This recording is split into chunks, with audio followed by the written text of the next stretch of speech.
আসসালামু আলাইকুম ওয়া রাহমাতুল্লাহি ওয়া বারাকাতুহু। লেডিস অ্যান্ড জেন্টলম্যান, আমি এই লেকচারে আলোচনা করব একটি প্রশ্ন ডিজায়ার আন্ডার দ্য এলমস এই নাটকটি থেকে। তো প্রশ্নটি হচ্ছে comment on the relationship between the father and his sons in Desire Under the Elms. তো মূলত আমি এই প্রশ্নের অ্যান্সারে যেটা আমি করে থাকি, মূল যেই পয়েন্টগুলো সেটা আমি জাস্ট ধরিয়ে দিই, বাকিগুলো তোমরা নিজ থেকে লিখে নিতে পারো বা আমাদের নোটগুলো সংগ্রহ করতে পারো সময় বাঁচানোর ক্ষেত্রে। তো প্রশ্ন যদি আমরা আলোচনা করি, প্রথমে আমরা ইন্ট্রোডাকশন দিব একটা। তো ইন্ট্রোডাকশন লিখতে গেলে এই রাইটারের লাইভ ডিউরেশন থাকবে এবং সাথে তো থাকবে হচ্ছে প্রিমিয়ার বা পাবলিশ ডেট, এই প্লেটা সেটা কত সালে কিভাবে পাবলিশ করা হয়েছে।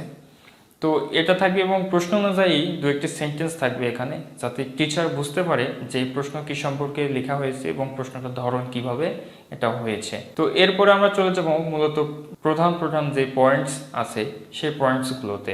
তো ফাদার এবং সন এই রিলেশনশিপ এর মধ্যে আমরা যেটা পাই, প্রথম যে পয়েন্ট সেটা হচ্ছে টলারেবল রিলেশনশিপ। অর্থাৎ যদিও নাটকের পুরোটাই শুরু থেকে শেষ পর্যন্ত কিন্তু আমরা দেখতে পাই পিতা এবং পুত্রের মধ্যে সম্পর্ক খুব একটা ভালো না, কিন্তু তারপরেও আমরা বলতে পারি তাদের মধ্যে কিন্তু টলারেবল একটা রিলেশনশিপ ছিল। পুরোটা না, যদি আমরা একটা পার্সেন্টেজ করি, 100-এর মধ্যে 90% তাদের সম্পর্ক ভালো না, কিন্তু বাকি যে 10% এটা কিন্তু তাদের টলারেবল ছিল। তো টলারেবলটা কেমন সেটা একটু বলি। এই নাটকটিতে আমরা কিন্তু প্রথম দিকেই দেখতে পাই যে তিন ভাই অর্থাৎ ইবেন, পিটার এবং সিমন এরা কিন্তু একে অপরের সাথে আলোচনা করতে থাকে। তারা সবাই চাচ্ছিল যেন তার পিতা মৃত্যুবরণ করে আগে ভাগে, যাতে করে সিমন এবং পিটার সেই ফার্ম হাউসে শেয়ার পায় এবং তার মাধ্যমে সেটা বিক্রি করে তারা যেন ক্যালিফোর্নিয়াতে যেতে পারে এবং সেখানে স্বর্ণ উপার্জন করতে পারে। এদিকে ইবেন চাচ্ছিল তার পিতা মরে যাক, কারণ সে মনে করে তার পিতা অর্থাৎ ইফ্রেম ক্যাবট তার মাতাকে কিন্তু মেরে ফেলেছে হার্ডওয়ার্কিং টেন্ডেন্সি এর মাধ্যমে। তো যদিও এটা এরকম কথাবার্তা হচ্ছিল, কিন্তু সেক্ষেত্রে ইবেন যখন তার পিতার মৃত্যুর কথা ঈশ্বরের কাছে প্রার্থনা করতে লাগে, তখন কিন্তু তার ভাইরা বলে যে না, ইবেন এটা কিন্তু ঠিক নয়, হাজার হলো সে কিন্তু আমাদের পিতা, এটা তুমি এটা করতে পারো না, এটা বলতে পারো না ঈশ্বরের কাছে। আবার অন্যদিকে আমরা নাটকের শেষ দিকে দেখতে পাই ড্যান্স পার্টিতে কিন্তু ইবেনের জন্য কিছু লোকজন হাসাহাসি করতে থাকে।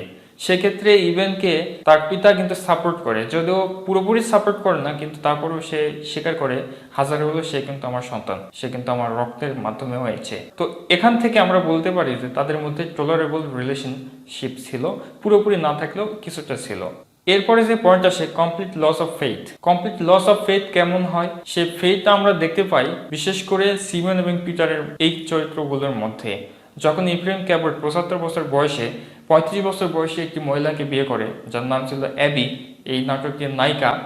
তো যখন বিয়ে করে এই ফার্ম হাউসে নিয়ে আসে, তখন কিন্তু অ্যাবি এই ফার্ম হাউসের মালিকানা দাবি করে। সে কিন্তু বলে যে এই ফার্ম হাউসের মালিক এখন আমি। তো সিমন এবং পিটার এই ভাবধারা দেখে বুঝতে পারে যে না, এখান থেকে আর সম্ভব না, এখান থেকে আমাদের আগে ভাগে চলে যেতে হবে এবং নিজেদের ভাগ্য উন্নয়নে কাজ করতে হবে। তো যখন অ্যাবিকে ইফ্রেম ক্যাবট বিয়ে করে, তো বিয়ে করার পর কিন্তু তার যে এই 3টি সন্তান ছিল, তারা কিন্তু একেবারেই তার পিতার প্রতি বিশ্বাস হারিয়ে ফেলে। অর্থাৎ আমরা এটাকে বলতে পারি কমপ্লিট লস অফ ফেইথ। এরপর যে পয়েন্ট আসে সেটি হচ্ছে ডোমিনেশন ওভার দ্য সানস।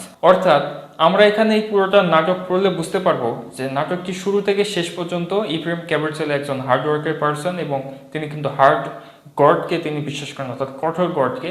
তিনি কিন্তু সহজ কোনোভাবে পাওয়া কাজকে তিনি বিশ্বাস করেন না। সেদিক থেকে ইফ্রেম ক্যাবট কিন্তু হার্ডওয়ার্কার করে তোলে তার পরিবারের সকল সদস্যদেরকে। আর এদিক থেকে সে কিন্তু ডোমিনেটিং পাওয়ার নিয়ে থাকে। অর্থাৎ ইবেন যখন চায় যে এই ফার্ম হাউসের মালিক হচ্ছে ইবেন, কারণ এই ফার্ম হাউসের মালিক ছিল তার মা মারা যাওয়ার পর মালিক হবে একমাত্র সন্তান ইবেন। কিন্তু ইফ্রেম ক্যাবট কিন্তু কখনোই তাকে এটা করতে দেয় না। সে বলে না, এই ফার্ম হাউসের মালিক একমাত্র ইফ্রেম ক্যাবট, মানে আমি নিজে। সে একসময় এমনটা বলে যে যদি আমি পারতাম কবরে এই ফার্ম হাউসটা নিয়ে যেতে, গ্রেভে, তাহলে কিন্তু আমি এই ফার্ম হাউসটি নিয়ে যেতাম, কাউকে এই মালিকানাধীন করতে দিতাম না এই ফার্ম হাউসের। তো এখান থেকে আমরা বুঝতে পারতেছি যে তার সন্তানদের প্রতি কেমন ডোমিনেটিং পাওয়ার ছিল। তো এখান থেকে আমরা বুঝতে পারলাম যে ফাদার এবং সান যেই রিলেশনশিপ হওয়া দরকার, স্বর্গীয় রিলেশনশিপ, সেই রিলেশনশিপ কিন্তু আমরা এখানে পাই না। এরপরের পয়েন্ট যেটা আসে lack of responsibility. Lack of responsibility এটা বর্ণনা করতে গেলে আমরা উল্লেখ করতে পারি ইফ্রেম ক্যাবট 75 বছর বয়সে বিয়ে করে 35 বছর বয়সে একজন মহিলাকে, কিন্তু এদিকে সিমিয়ন অর্থাৎ তার বড় সন্তান সে কিন্তু 39 বছর বয়সী, তার স্ত্রী মারা যায় 18 বছর আগে, তার স্ত্রীর নাম ছিল জেনি। সেই 18 বছর আগে মারা যাবার পর থেকে আজ পর্যন্ত সে অবিবাহিত অবস্থায় থেকে গেছে।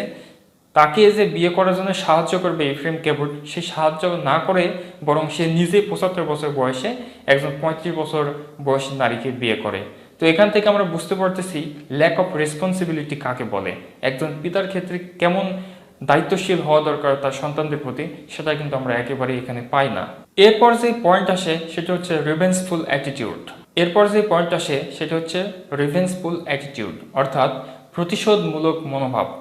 এই পুরো নাটকটি যখন আমরা দেখব বা পড়ব তখন আমরা দেখতে পাই যে ইবেন নামের যে ক্যারেক্টার ইফ্রেম ক্যাবটের তৃতীয় সন্তান, সে কিন্তু নাটকের শুরু থেকে শেষ পর্যন্ত তার পিতার ওপর একটি প্রতিশোধ নিতে চায়।